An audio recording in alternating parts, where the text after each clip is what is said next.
जो सब्सटेंस पानी में डिसॉल्व करने पर OH आयन देते हैं वो बेस होते हैं। ऑर्गेनिक एसिड जिसमें कार्बन होता है और जिस एसिड में कार्बन नहीं होता है वो इनऑर्गेनिक एसिड होते हैं। Good evening students, D Sharma classes के ऑफिशियल यूट्यूब चैनल पर आपका स्वागत है। आज हम 10th क्लास का दूसरा टॉपिक टेकअप कर रहे हैं, दैट इज़ केमिस्ट्री का एसिड बेस एंड साल्ट। तो देखिए, एसिड वो पदार्थ होते हैं जो पानी में घुलने पर H पॉजिटिव आयन देते हैं। जैसे HCl हो गया, पानी में घुलने पर H पॉजिटिव आयन देगा। तो जो सब्सटेंस पानी में घुलने पर H पॉजिटिव आयन देते हैं वो एसिड होते हैं, और जो सब्सटेंस पानी में डिसॉल्व करने पर OH आयन देते हैं वो बेस होते हैं। Na positive plus OH negative. तो ये चीज़ सेकंड वाली हो गई बेस और फर्स्ट वाली हो गई एसिड। तो ये आपका एसिड और बेस हो गए दोनों। और देखिए, इसमें कुछ मेन डेफिनेशंस होती हैं, जैसे ऑर्गेनिक एसिड जिसमें कार्बन होता है। ऑर्गेनिक एसिड वो एसिड होते हैं which contain carbon. Then CH3COOH ये एसिड है, इसमें कार्बन है, एसिटिक एसिड। ये आपका ऑर्गेनिक एसिड है। और जिस एसिड में कार्बन नहीं होता है वो इनऑर्गेनिक एसिड होते हैं।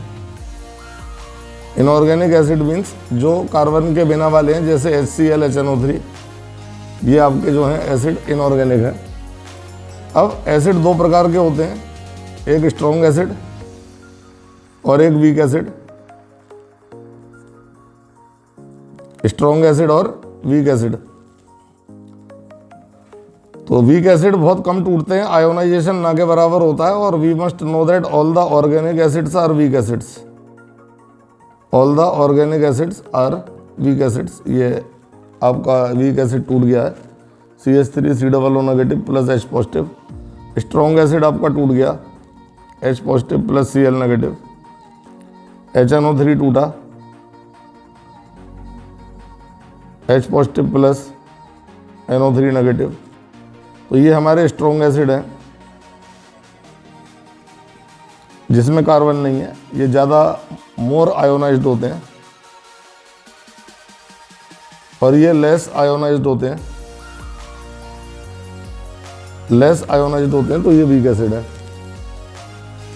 अब इसकी कुछ थ्योरीज हैं एसिड बेस की, और ये भी हमें पता होना चाहिए। कॉमन सी बात है कि एसिड खट्टे होते हैं और बेस जो है थोड़े कड़वे होते हैं।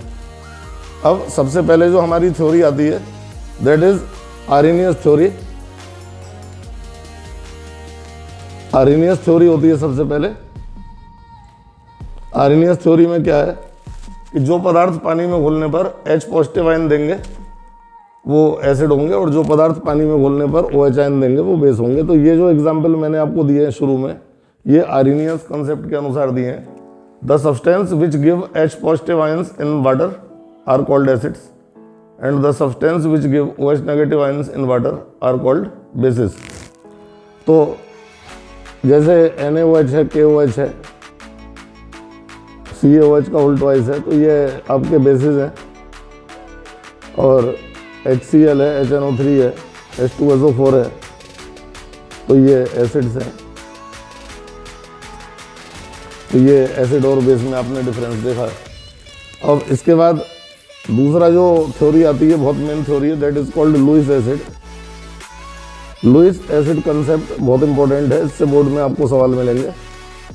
किसी भी चीज़ पर पॉजिटिव चार्ज है, जैसे CH3 पॉजिटिव, NO2 पॉजिटिव, ये लुईस एसिड कहलाएंगे। पॉजिटिव चार्ज वाली स्पीसीज एसिड होती हैं और नेगेटिव चार्ज वाली स्पीसीज बेस होती हैं। ये जो नेगेटिव चार्ज जिन चीज़ों पर होता है, they are called Lewis base. इसके अलावा हम ये जानना चाहते हैं कि अगर कोई चीज़ इलेक्ट्रॉन डेफिशिएंट है, जैसे कि AlCl3 है, और AlCl3 में हमने ये देखा कि एल्युमिनियम के आउटर मोस्ट में इलेक्ट्रॉन, दोनों बॉन्ड के, एक बॉन्ड के अगर 2 इलेक्ट्रॉन कंसीडर कर लें तो 3 बॉन्ड के इलेक्ट्रॉन 6 हो गए, और 6 इलेक्ट्रॉन जो कि 8 से कम है, तो ये एसिड होगा। और अगर कहीं पर भी इलेक्ट्रॉन ज़्यादा होंगे तो वो बेस होगा। फॉर एग्जाम्पल, दूसरा एग्जाम्पल मैं यहाँ पर आपको देता हूँ, जैसे BCl3 है। तो BCl3 में हम देखते हैं बोरॉन के आउटर मोस्ट में 6 इलेक्ट्रॉन बैठ रहे हैं, एक बॉन्ड में 2 हैं, तो तीनों बॉन्डों के मिला के 6 इलेक्ट्रॉन्स हो गए, तो ये आपका एसिड होगा। और अगर मैं PCl5 देखूं तो PCl5 में PCl5 ये PCl5 है और 5 बॉन्डों के इलेक्ट्रॉन हो गए 10, 5 बॉन्डों के 10 इलेक्ट्रॉन हो गए। तो 10 इलेक्ट्रॉन का मतलब 8 से ज़्यादा इलेक्ट्रॉन जब होते हैं तो ये लुईस बेस होता है। तो ये लुईस कंसेप्ट है। लुईस कंसेप्ट हमें ये समझाता है कि जितने प्लस चार्ज वाली स्पीसीज हैं वो एसिड्स हैं, जितनी माइनस चार्ज वाली स्पीसीज हैं वो बेस हैं। जहाँ इलेक्ट्रॉन 8 से कम बैठते हैं तो वो एसिड, 8 से ज़्यादा इलेक्ट्रॉन बैठने पर वो बेस। और इसके अलावा अगर कहीं पर लोन पेयर है, जैसे NH3 है, तो यहाँ पर हमने ये नाइट्रोजन के, अगर मैं इलेक्ट्रॉन देखूँ तो नाइट्रोजन के आउटर मोस्ट ऑर्बिट में 5 इलेक्ट्रॉन होते हैं, 3 बॉन्ड बना चुके, 2 बचे, तो ये कहलाते हैं लोन पेयर। तो जिन पर लोन पेयर होता है वो कहलाते हैं बेस। तो हमने 2 कंसेप्ट देखे, Arrhenius concept, the substance which give H positive ions in water are called acids and the substance which give OH negative ions in water are called bases. As well as हमने Lewis concept देखा है, जिसमें Lewis concept में हमने देखा कि सारे plus charge वाले एसिड होंगे, सारे नेगेटिव चार्ज वाले बेस होंगे, और जो एसिड है, एसिड के आउटर मोस्ट में 6 इलेक्ट्रॉन है, 8 से कम और 8 से ज़्यादा होने पर वो बेस। और अगर एटम पर लोन पेयर ऑफ इलेक्ट्रॉन बचता है तब भी वो बेस होगा। थोड़ा सा हम 10th क्लास से ऊपर की एक आध बात हमने आपको बताई है। और इसके बाद हम आते हैं, हमारी तीसरी थ्योरी आती है Bronsted and Lowry concept. Bronsted and Lowry concept, जिसमें कि एस्टिक एसिड वीक है, हम जानते हैं, तो वीक एसिड को हम पी सकते हैं विनेगर के रूप में, एस्टिक एसिड को हम खाने के साथ ले लेते हैं, और जो स्ट्रॉन्ग एसिड होते हैं HCl, HNO3, H2SO4, उनको हम खा नहीं सकते, और वो एसिड हम खाने के साथ नहीं ले सकते हैं।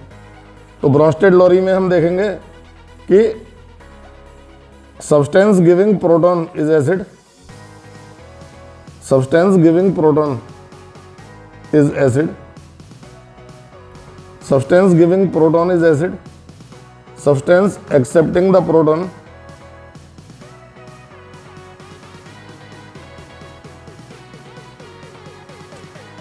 Is base. It means that, जैसे कि HCl है, ये पानी में घोलने पर H पॉजिटिव आयन देता है और H पॉजिटिव को ही प्रोटॉन कहते हैं, तो ये एसिड हुआ। ब्रोंस्टेड लॉरी के अनुसार जो सब्सटेंस पानी में घोलने पर H पॉजिटिव आयन देगा वो एसिड है, OH positive plus sulphate double negative, तो ये क्या हुआ, एसिड। जो सब्सटेंस पानी में घोलने पर H पॉजिटिव आयन देता है वो एसिड है, और जो सब्सटेंस पानी में घोलने पर OH नेगेटिव आयन देता है वो बेस है। जैसे कि NaOH है तो ये OH आयन देता भी है, ये हम जानते ही हैं आर्हेनियस कंसेप्ट से, लेकिन ये प्रोटॉन एक्सेप्ट भी करेगा, H पॉजिटिव प्रोटॉन एक्सेप्ट कर रहा है, और हम ये देख रहे हैं कि Na पॉजिटिव प्लस वाटर बन रहा है। तो all the proton donors are acids, all the proton acceptors are bases. इसमें हमें ये ध्यान रखना होता है कि अगर एसिड में से प्रोटॉन अलग कर दें तब जो चीज़ बचती है इसे कहते हैं कंजुगेट बेस, कंजुगेट बेस। और अगर किसी भी चीज़ में प्रोटॉन डाल दें तो जो चीज़ बचती है लास्ट में वो कंजुगेट एसिड होता है, ये कंजुगेट एसिड है। तो ये हमारा ब्रोंस्टेड लॉरी कंसेप्ट है। इसके अलावा हम ये जानते हैं कि जितने एसिड होते हैं वो ब्लू लिटमस को रेड कर देते हैं, और जितने बेस होते हैं वो रेड लिटमस को ब्लू कर देते हैं। ये भी एक बहुत कॉमन सा पॉइंट है।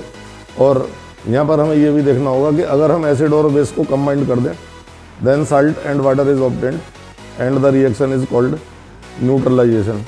When one molecule of acid react with one molecule of base, तो हम एग्जांपल देख सकते हैं। देखिए HCl एसिड है, NaOH बेस है, दोनों के रिएक्शन से बन रहा है NaCl प्लस वाटर, तो ये साल्ट बन गया। दिस इज कॉमन साल्ट जो कि एसिड और बेस के रिएक्शन से बना है। तो this process will be known as neutralisation. तो ये हमारे कुछ मेन पॉइंट्स हैं एसिड और बेस के। इसके अलावा फिनोप्थिलीन एक इंडिकेटर होता है जो कि एसिड के साथ कलरलेस होता है और बेस के साथ वो पिंक कलर देता है। सिमिलरली लिटमस की तरह ही सब्सटेंस है, ऐसी एक सब्सटेंस है मिथाइल ऑरेंज जो कि एसिड के साथ मतलब ऑरेंज रेड कलर और बेस के साथ येलो कलर देता है। और वैसे अगर देखा जाए क्लासिफिकेशन वाइज तो एसिड्स हमारे 2 प्रकार के हो गए, हमने बताया भी है, स्ट्रॉन्ग एसिड और वीक एसिड। स्ट्रॉन्ग एसिड वो हैं जिनमें कार्बन नहीं है, वीक एसिड वो हैं जिसमें कार्बन है। Similarly bases are also classified into 2 classes. तो देखिए आप बेस भी 2 प्रकार के होते हैं, और मैं आपको उन्हें बता रहा हूँ कि बेस भी हमारे दो प्रकार के हुए, स्ट्रॉन्ग बेस और weak base. Strong base and weak base. तो स्ट्रॉन्ग बेस है NaOH, KOH, मेटल के हाइड्रोक्साइड, मेटल के ऑक्साइड, ये सब स्ट्रॉन्ग बेस में आते हैं। और मेटल के कार्बोनेट, ये स्ट्रॉन्ग बेस में आएंगे। और वीक बेस में हमारा NH4OH। और इसके अलावा जो मेटल के बाई कार्बोनेट्स होते हैं, ये वीक बेस में आते हैं। तो ये एग्जाम्पल वीक बेस के हुए। सिमिलरली डेफिनेशन का क्राइटेरिया वही है, जो चीज़ कंप्लीटली डिसोसिएट होती है वो स्ट्रॉन्ग, और जो चीज़ पानी में घोलने पर आयन नहीं बना पाती या बहुत कम बना पाती है वो वीक। तो इस प्रकार से हम देखते हैं कि एसिड भी दो प्रकार के थे हमारे। हम यहाँ देख सकते हैं acids are also classified into two classes, strong acid and weak acid. Strong acid and weak acid. Strong acid कौन से होते हैं? जैसे HCl, HNO3, H2SO4, क्योंकि ये कंप्लीटली डिसोसिएट होते हैं। वीक एसिड होता है, ऑर्गेनिक एसिड वीक होते हैं, CH3COOH जिसमें कार्बन है, वो वीक एसिड है। तो दूसरी बात, टेस्ट के अनुसार हम कह सकते हैं, मैंने आपको पहले बताया भी है कि एसिड्स लगभग सभी खट्टे होंगे। जैसे नींबू में साइट्रिक एसिड पाया जाता है तो नींबू खट्टे होते हैं, और टाटरी में टार्टरिक एसिड पाया जाता है। चूरन में भी टार्टरिक एसिड डालते हैं बहुत खट्टे वाले चूरन में, वो भी खट्टे होते हैं। और आंवला भी खट्टा है। तो जितने खट्टे फ्रूट्स हैं वो सब एसिड्स के गुड सोर्स होते हैं, और उनमें वही एसिड होते हैं जो बॉडी के लिए यूजफुल होते हैं। All the acids must be taken in the natural form. फल खाइए, खट्टे फल खाइए तो एसिड पूरी बॉडी को मिल जाते हैं उससे। सिमिलरली बेसिस हमें जो मिलते हैं ड्राई फ्रूट से मिलते हैं। ड्राई फ्रूट्स हमें अच्छे खाने चाहिए। अगर हम ड्राई फ्रूट्स की अच्छी क्वांटिटी ले रहे हैं तो समझ लीजिए कि बॉडी में जो नेचुरल बेसिस हमें रिक्वायर्ड है उसकी कमी पूरी हो जाती है। और इसमें मैंने आपको ये एसिड बेस साल्ट के बारे में बेसिक आइडिया दिए हैं, और NCERT की एक्सरसाइज और कुछ जो बचे हुए टॉपिक हैं वो मैं आपको अपने अगले वीडियो में दूंगा। और वीडियो अच्छा लगा हो तो चैनल को सब्सक्राइब कर लीजिएगा, और आगे भी वीडियो शेयर कर दीजिएगा ताकि सभी लोग इसका लाभ उठा सकें। Thank you.